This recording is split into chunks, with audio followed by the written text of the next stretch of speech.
Di ujung selatan tanah Jawa, tersembunyi di antara perbukitan yang hijau dan ladang yang menghampar sejauh mata memandang, terletak sebuah desa bernama Karanganyar. Tak banyak orang yang tahu soal desa ini. Posisinya terpencil, jauh dari hiruk-pikuk kota, dengan akses jalan yang hanya bisa dilalui sepeda motor atau mobil kecil. Namun bagi penduduknya, keterasingan itu justru menjadi berkah. Udara bersih, suara burung tiap pagi, dan malam yang sunyi seperti dalam pelukan alam. Salah satu penduduk paling disegani di desa itu adalah Pak Rohman. Ia bukan orang kaya, bukan pula tokoh masyarakat yang sering tampil dalam pertemuan desa. Ia hanyalah seorang petani biasa, hidup dari hasil ladang sendiri, tinggal di sebuah rumah kayu sederhana bersama istrinya yang sudah lama berpulang. Anak-anaknya telah merantau ke kota dan jarang pulang. Tapi Pak Rohman tidak pernah mengeluh. Setiap pagi, sebelum matahari benar-benar muncul, Pak Rohman sudah bangun. Ia menyeduh kopi pahit tanpa gula, duduk di bangku kayu tua di teras rumah, dan mengamati kabut pagi yang perlahan-lahan terangkat dari sela-sela sawah. Burung-burung kecil berlompatan di atap, dan angin menyapu dedaunan dengan lembut. Begitulah rutinitasnya, dan ia menikmati kesunyian itu seperti orang kota menikmati lagu favorit. Rezeki itu bukan soal banyaknya uang, tapi soal cukupnya hati. Begitu katanya kepada tetangga setiap kali diajak bicara soal nasib dan kehidupan. Pak Rohman memang dikenal bijak dan tenang, selalu tersenyum, dan tak pernah memperlihatkan kemarahan. Desa Karanganyar sendiri terdiri dari sekitar 70 kepala keluarga. Semua orang saling kenal. Anak-anak bermain tanpa takut di jalan tanah, ibu-ibu saling bertukar masakan, dan bapak-bapak bergotong royong jika ada yang perlu diperbaiki. Suasananya seperti desa-desa dalam cerita lama, damai dan bersahaja. Tapi akhir-akhir ini, Pak Rohman mulai merasa sesuatu yang aneh. Bukan hal besar, bukan pula sesuatu yang bisa langsung disebut sebagai gangguan, tapi lebih kepada perasaan tidak nyaman yang tumbuh perlahan-lahan. Ia memperhatikan bahwa langit di desa itu tampak terlalu biru, hampir seperti lukisan. Rumput di ladangnya selalu tumbuh rapi, tanpa perlu ia rapikan. Tidak ada serangga yang mengganggu, bahkan burung pemakan padi pun seolah-olah menghindari sawahnya. "Sawahku seperti dilindungi," gumamnya suatu pagi. Awalnya ia bersyukur, tentu saja. Siapa yang tak ingin sawahnya subur dan bebas hama? Tapi lama-kelamaan, kesempurnaan itu justru mengganggu. Tidak alami. Seolah-olah ada yang mengatur semua secara sengaja.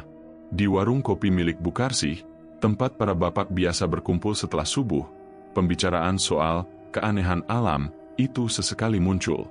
"Gusti Allah sedang baik sama kita," kata Pak Mardi, yang sawahnya juga mengalami hal serupa. "Tahun ini air melimpah, panen bagus. Nggak usah dipikir aneh-aneh, men."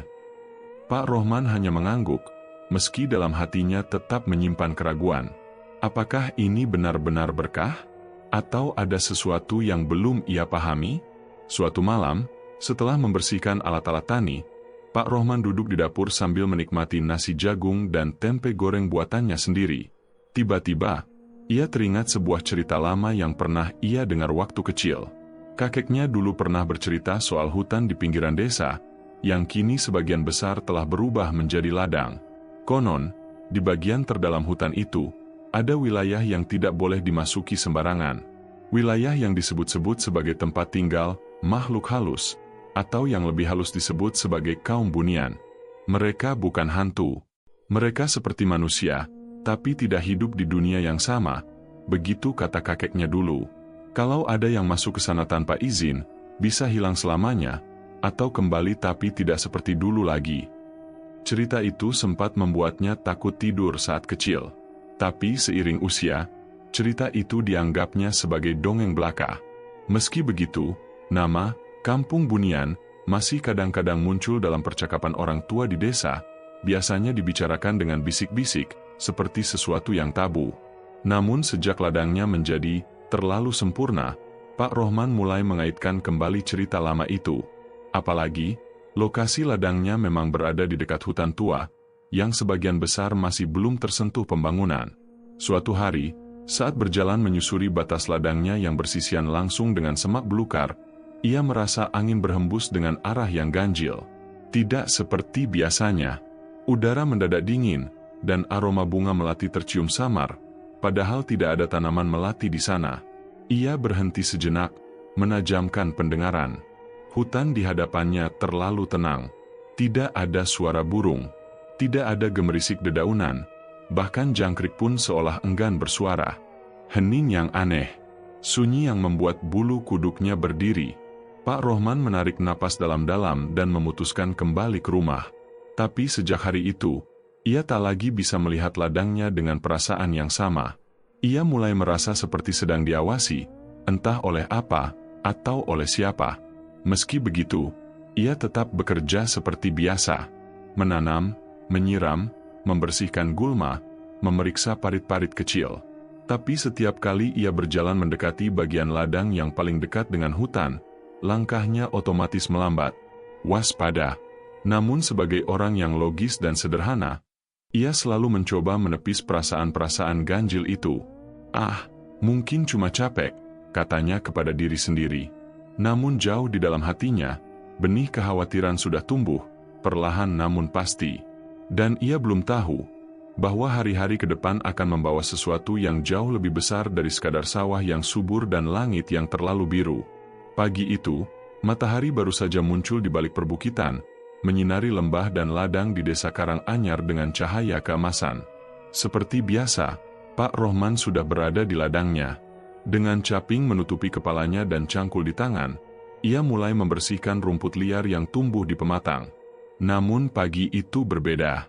Entah kenapa, udara terasa lebih lembab dari biasanya, dan embun di dedaunan belum juga menguap meski mentari sudah tinggi. Ia sempat berhenti, mengelap keringat dengan lengan bajunya, lalu memandang ke arah batas ladang yang bersinggungan langsung dengan hutan kecil. Dari arah hutan itulah, samar-samar, terdengar suara tangisan anak kecil. Pak Rohman menegakkan tubuh. Ia menajamkan telinga, memastikan bahwa ia tidak salah dengar. Tangisan itu pelan, seperti tertahan, namun jelas, suara anak-anak yang sedang ketakutan. Dengan hati-hati, ia letakkan cangkul dan berjalan mengikuti arah suara itu, menyusuri semak-semak dan akar pohon besar yang menjulur di tanah. "Halo?" panggilnya pelan. "Siapa di sana?" Tidak ada jawaban. Tangisan itu justru semakin jelas. Beberapa langkah kemudian, di bawah pohon beringin besar yang daunnya rimbun dan menutupi sebagian cahaya, Pak Rohman melihat sesosok anak laki-laki duduk memeluk lutut, tubuhnya gemetar. Anak itu berpakaian aneh, baju panjang berwarna putih gading, dengan bordir halus di ujung lengan dan leher. Rambutnya hitam dan lebat, kulitnya pucat, dan wajahnya bersih tanpa noda lumpur, meski tanah di sekitarnya becek. "Dek!" Pak Rohman mendekat pelan, mencoba tidak membuat si anak takut. "Kamu dari mana? Kenapa di sini sendirian?" Anak itu menoleh, dan mata mereka bertemu. Sorot matanya kosong, seolah bingung di mana ia berada. Saya nyasar, Pak," jawab anak itu lirih. "Saya dari kampung Taman Nirsa."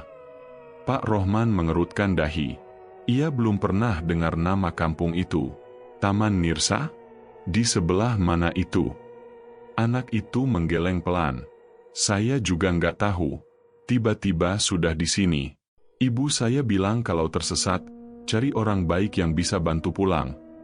Ada sesuatu dalam cara anak itu berbicara yang membuat Pak Rohman merasa ganjil. Bahasa dan nadanya terasa terlalu sopan. Tapi ia tak berani menuduh atau menakut-nakuti. Ia hanya bisa menduga ini mungkin anak orang luar desa yang tersesat masuk ke hutan. "Baiklah," kata Pak Rohman akhirnya. "Kalau kamu mau, ayo saya bantu cari jalan pulang." Anak itu bangkit perlahan, masih memegang ujung bajunya. Tangannya dingin saat menyentuh lengan Pak Rohman. "Terima kasih, Pak." Mereka berjalan menyusuri jalan setapak yang perlahan berubah menjadi jalan tanah merah. Aneh, pikir Pak Rohman, padahal sebelumnya tak pernah ada jalur ini. Tanahnya padat dan bersih, seolah baru dibersihkan. Semak di kanan kiri pun tampak rapi, seperti ditata. Semakin jauh mereka berjalan, hutan terasa berubah. Udara menjadi lebih hening, dan semua suara alam menghilang. Tidak ada burung, tidak ada serangga. Bahkan langkah kaki mereka tak menghasilkan gema. Cahaya matahari tampak samar, meski tidak ada awan yang menghalangi. Pak Rohman merasa waktu berjalan lambat. Jam di pergelangan tangannya sudah tidak bergerak. Mungkin baterainya habis, pikirnya, meski ia tahu jam itu baru diganti baterainya minggu lalu. Beberapa saat kemudian, pepohonan mulai menipis dan mereka tiba di ujung jalan yang membuka ke sebuah kampung asing. Pak Rohman tertegun. Kampung itu terlalu rapi. Jalan-jalannya tersusun dari batu putih bersih, rumah-rumah berjajar dengan bentuk dan warna yang hampir seragam, dinding putih mengilap, atap jerami emas, dan jendela kayu berpola unik. Tidak ada debu, tidak ada daun kering. Udara di sana wangi bunga dan terasa sejuk, meski matahari tetap bersinar terang. Penduduk mulai keluar dari rumah masing-masing.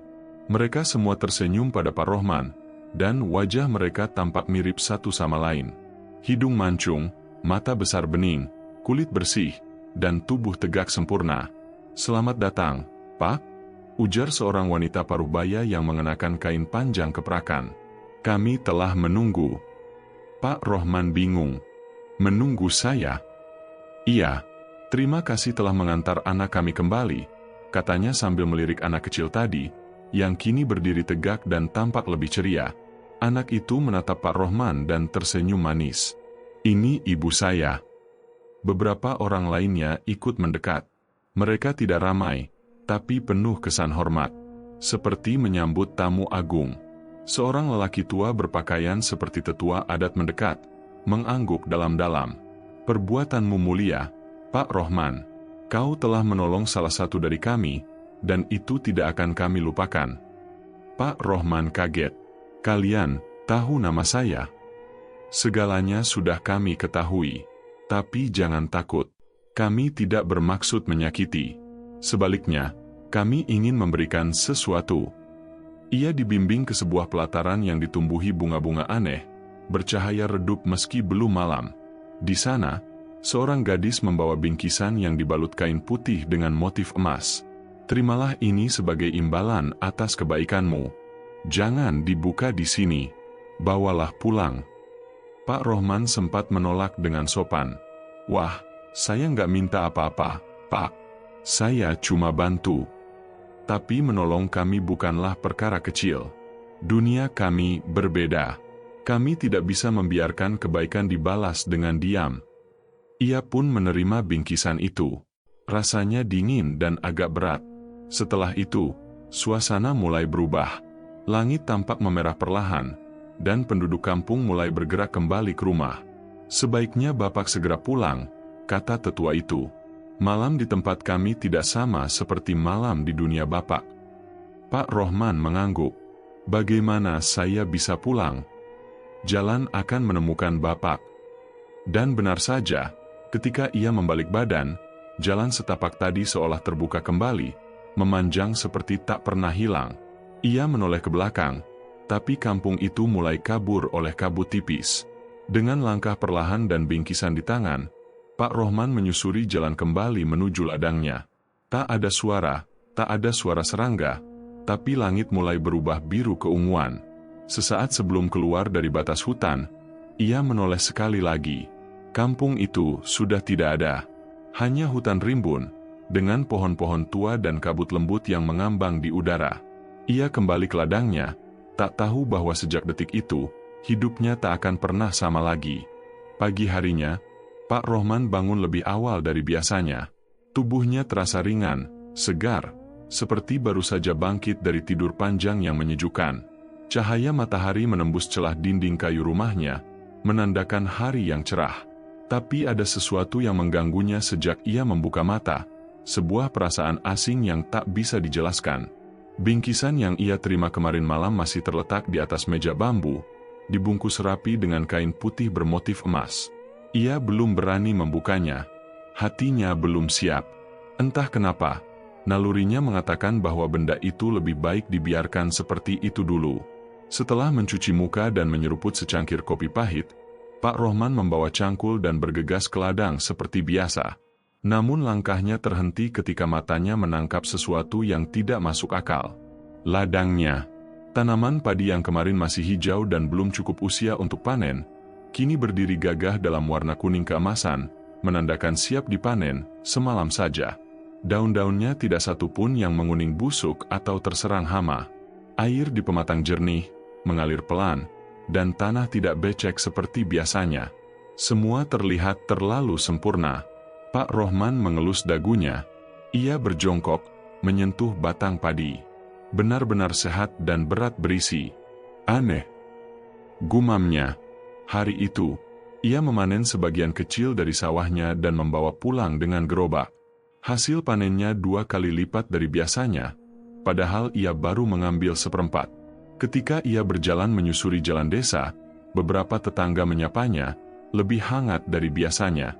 Luar biasa panenanmu, men, kata Pak Raji, tetangga yang biasanya pelit bicara. Berkah dari langit, ya. Tambah Bu Yati sambil menyodorkan pisang rebus yang baru matang. Pak Rohman mengangguk sopan, meski dalam hati ia merasa heran. Bahkan si Jatmiko, anak muda yang biasanya ogah menyapa, ikut angkat topi dan berkata pelan, Pak Rohman sekarang beda. Orang terpilih, katanya. Orang terpilih. Kata-kata itu menempel di benaknya sepanjang hari. Siapa yang menyebutnya seperti itu? Kenapa semua orang tiba-tiba begitu ramah? Bahkan hormat? Bukankah ia hanya petani biasa? Malam harinya, setelah berdoa dan makan malam seadanya, Pak Rohman menyalakan lampu minyak kecil. Di ruang utama rumah panggung kayunya yang sederhana, ia duduk di depan bingkisan itu. Tangannya gemetar sedikit saat membuka lipatan kain putihnya. Benda pertama yang ia lihat adalah sebuah koin emas kuno, berukir pola yang tak dikenalnya. Ukurannya lebih besar dari koin biasa, dan memantulkan cahaya meski ruangan hanya disinari lampu redup. Di bawah koin, ada bunga berwarna ungu terang, bentuknya seperti anggrek tapi bercahaya samar, seolah hidup tanpa layu. Lalu, di dasar bingkisan itu, ada sebuah batu kecil berwarna biru kehijauan, licin dan mengeluarkan cahaya lembut, seperti batu akik tapi jauh lebih hidup. Ya Allah, desis Pak Rohman, antara kagum dan takut. Apa ini semua? Ia menatap koin emas, lalu mencoba menyimpannya di laci meja. Tapi saat membuka kembali lacinya, koin itu masih di atas kain, seolah tak mau dipindahkan. Ia mengulangi, kali ini mencoba meletakkannya di saku. Tapi begitu ia buka sakunya kembali, kosong. Kok bisa? Cemas dan penasaran bercampur. Ia mengambil bunga dan menyelipkannya ke dalam vas bambu di sudut rumah. Tapi beberapa menit kemudian, bunga itu kembali ke atas kain bersama koin dan batu. Ini bukan barang biasa, bisiknya. Keesokan harinya, ia mencoba satu hal, memberikan koin itu kepada Pak Raji yang sedang lewat. Coba pegang ini, katanya. Pak Raji menyambut koin emas itu dengan senyum lebar. Tapi begitu menyentuh telapak tangannya, koin itu berubah menjadi segumpal tanah liat basah, lalu hancur. Pak Raji mengernyit. Mainanmu aneh, men. Pak Rohman hanya mengangguk. Ia mencoba hal serupa pada Bu Yati dengan bunga ungu, dan pada anak-anak desa dengan batu kecil bercahaya. Semuanya sama. Benda-benda itu menghilang, berubah, atau meleleh menjadi debu saat disentuh orang lain. Malam berikutnya, ia duduk termenung lama di rumahnya. Di depan bingkisan itu yang kini tetap terbuka, 3 benda tersebut diam seperti menunggu sesuatu. Kenapa aku? Apa ini hukuman atau ujian? Ia mulai gelisah. Semenjak kejadian itu, tubuhnya tak pernah merasa sakit. Tidur selalu nyenyak. Ia tak pernah merasa lapar, bahkan setelah seharian bekerja. Tapi semua itu malah membuatnya merasa tidak manusiawi. Hidupnya terlalu tidak alami. Dan lebih parah lagi, sejak ia menerima bingkisan itu, mimpinya berubah. Tiap malam, ia bermimpi berada di sebuah kampung yang sama seperti yang ia datangi saat mengantar anak tersesat. Penduduk kampung itu menatapnya dari kejauhan. Diam, tanpa suara, seolah menunggu ia melakukan sesuatu. Apa yang kalian mau dariku? Teriaknya dalam tidur suatu malam. Ia terbangun dengan keringat dingin, jantung berdegup cepat. Pak Rohman mulai takut akan berkah yang berubah menjadi beban. Wajah-wajah tetangganya kini terasa mengawasi. Senyum mereka seperti terlalu sempurna. Seolah mereka tahu sesuatu yang tidak ia tahu. Ia bahkan mendengar desas-desus, dibisikkan oleh anak-anak desa saat lewat. Pak Rohman sudah diberi hadiah dari kampung sebelah. Ada yang bilang dia sudah bukan manusia biasa. Ia tidak pernah merasa seasing ini, bahkan di kampung yang sudah ia tinggali seumur hidup. Di suatu malam yang hening, ia duduk di bel bambu depan rumah, menatap langit. Angin malam membawa bisikan samar dari arah hutan. Dan tiba-tiba ia sadar. Mungkin ia telah membawa pulang sesuatu yang tak seharusnya dibawa ke dunia ini. Hari-hari berikutnya, kegelisahan Pak Rohman kian menjadi. Ia tak lagi tenang saat memanen atau menanam. Setiap langkahnya di ladang seolah diawasi. Angin yang berembus dari hutan terasa membawa bisikan samar, dan suara jangkrik malam terdengar seperti gumam lirih dalam bahasa yang tak ia pahami. Bahkan sinar matahari pun terasa lebih pucat dari biasanya. Suatu sore yang kelabu, ia akhirnya memutuskan untuk menemui Ki Tulus, tetua desa yang dikenal mengerti perkara-perkara gaib dan memiliki pengetahuan turun-temurun soal dunia tak kasat mata. Rumah Ki Tulus berada di ujung desa, di kaki bukit kecil yang menghadap langsung ke hutan. Rumah itu terbuat dari kayu tua, berdinding papan yang sudah menghitam dimakan usia. Asap tipis mengepul dari cerobong dapurnya, menandakan ada api yang menyala di dalam. "Assalamualaikum, Ki," panggil Pak Rohman sambil mengetuk pintu pelan. Dari dalam terdengar suara berat namun tenang. "Waalaikumsalam, masuk saja, men. Aku sudah menunggu." Pak Rohman tertegun. Ia belum sempat menceritakan tujuannya. Di dalam, Ki Tulus duduk bersila di atas tikar pandan, mengenakan sarung dan baju lurik, dengan sorot mata yang dalam dan tenang. Janggut putihnya menyentuh dada, dan di sekeliling ruangan tergantung rajah-rajah serta benda-benda pusaka. Pak Rohman duduk perlahan. "Ki, saya bingung. Saya mau cerita." "Cerita tentang kampung yang kau datangi itu," potong Ki Tulus lembut. Pak Rohman menatapnya dengan ragu. "Jadi Ki juga tahu?" Ki Tulus mengangguk pelan. "Tak semua orang bisa melihat mereka. Tapi saat seseorang masuk ke wilayah mereka dan menerima sesuatu, maka ia telah masuk ke lingkaran yang berbeda." Pak Rohman lalu menceritakan semuanya, dari anak yang ia temukan di hutan, kampung asing yang terlalu sempurna, sampai bingkisan aneh yang tak bisa dibagikan. Ki Tulus mendengarkan dengan saksama, matanya tak berkedip, seolah sedang menonton ulang kisah itu di dalam benaknya. "Itu bukan kampung biasa," ujar Ki Tulus setelah hening beberapa saat. "Itu adalah kampung Bunian." Pak Rohman menelan ludah. "Bunian? Yang di cerita-cerita itu?" "Bukan cerita, men. Mereka benar-benar ada. Mereka makhluk halus, tapi bukan jin, bukan pula manusia. Mereka hidup berdampingan dengan kita, di dunia yang sama namun dengan lapisan yang berbeda. Hanya orang-orang tertentu, pada waktu dan keadaan tertentu, yang bisa masuk ke wilayah mereka." "Lalu, anak itu?" tanya Pak Rohman, suaranya nyaris tak terdengar. "Bisa jadi dia adalah penjembatan antara duniamu dan dunia mereka. Dalam banyak kisah, anak atau orang tua adalah perantara yang membuat manusia masuk ke wilayah Bunian. Dan saat kau menerima pemberian mereka, kau telah terikat." "Terikat bagaimana?" "Imbalan dari Bunian bukan hadiah biasa. Ia menyatu dengan keberuntungan, tapi juga ujian. Dan bila tak disikapi dengan hati yang bersih, bisa jadi menjadi kutukan." Pak Rohman mengusap wajahnya. "Kalau begitu, saya ingin mengembalikannya saja, Ki. Saya tidak mau semua ini." Ki Tulus menghela napas panjang. "Tak semudah itu. Masuk ke kampung mereka sekali, belum tentu bisa kembali. Dunia mereka tidak berjalan dengan waktu yang sama seperti kita. Kadang, 1 hari di sana adalah 1 tahun di sini, dan kadang sebaliknya. Jadi saya harus bagaimana? Jaga hatimu. Jangan tergoda. Jangan gunakan pemberian itu untuk keuntungan pribadi. Jika kau ingin melepaskan, maka harus ada izin dari mereka sendiri." Malam itu, Pak Rohman pulang dengan kepala yang penuh. Langkahnya pelan, menyusuri jalan desa yang sepi. Angin dari arah hutan semakin dingin. Suara burung malam terdengar seperti ratapan. Ia masuk rumah dan duduk menatap benda-benda di atas meja. Koin emas kuno, bunga yang belum layu sedikit pun, dan batu bercahaya lembut. Semuanya tetap sama. Tapi malam ini terasa berbeda, lebih berat. Pak Rohman mencoba memejamkan mata lebih awal. Ia ingin tidur dan melupakan semuanya sejenak. Namun begitu matanya terpejam, ia langsung terlempar ke dalam mimpi yang berbeda. Ia berada di tengah sebuah padang rumput, luas dan sunyi. Di hadapannya berdiri anak kecil yang ia tolong. Kini bukan lagi seorang bocah, tapi seorang pemuda berpakaian serba putih. Wajahnya tenang, tetapi matanya dalam, nyaris kosong. "Kau datang lagi," ucap pemuda itu.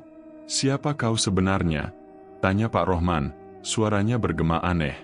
"Aku hanyalah utusan. Tapi kau telah memilih, Pak Rohman. Ketika kau membawa kami keluar dari wilayah kami, kau telah membawa bagian dari kami ke dunia manusia. Saya hanya ingin menolong. Dan itulah yang membuatmu layak. Tapi kau harus tahu, imbalan itu bukan hadiah. Itu adalah ujian. Apakah hatimu tetap jernih, atau akan keruh oleh keinginanmu sendiri?" Pak Rohman ingin bicara, tapi tubuhnya tak bisa bergerak. "Waktumu tak banyak. Dunia akan mulai berubah, dan hanya kau yang bisa menyeimbangkannya kembali." Tiba-tiba semuanya bergetar. Padang rumput memudar menjadi kegelapan. Pak Rohman terbangun dengan napas tersengal-sengal, peluh membasahi tubuhnya. Matanya langsung tertuju ke bingkisan di meja. Batu bercahaya itu kini lebih terang dari biasanya, nyaris berdenyut seperti jantung yang hidup. Di luar, suara aneh mulai terdengar. Seperti langkah kaki yang pelan, berat, menyusuri pematang sawah. Kadang seperti suara anak-anak tertawa. Kadang seperti suara tangisan halus dari kejauhan. Bayangan-bayangan samar mulai tampak di ujung ladangnya. Bukan manusia, tapi bukan juga binatang. Wujud-wujud tak jelas yang datang dan hilang begitu saja saat didekati. Dan saat ia melihat ke jam dinding, jarumnya berhenti bergerak. Waktu seperti tertahan. Pak Rohman berdiri. Dunia sekelilingnya berubah. Ia tahu, waktunya sudah dekat. Malam itu, setelah mimpi aneh yang mengguncang batinnya, Pak Rohman tahu bahwa ia tak bisa menunggu lebih lama. Dunia di sekitarnya mulai memperlihatkan tanda-tanda perubahan yang tak wajar.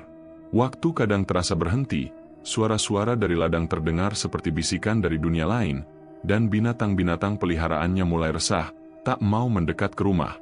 Ia mengemas benda-benda dari bingkisan dalam kain putih, koin emas, bunga abadi, dan batu bercahaya. Dimasukkannya ke dalam tas kecil yang diselempangkan ke punggung.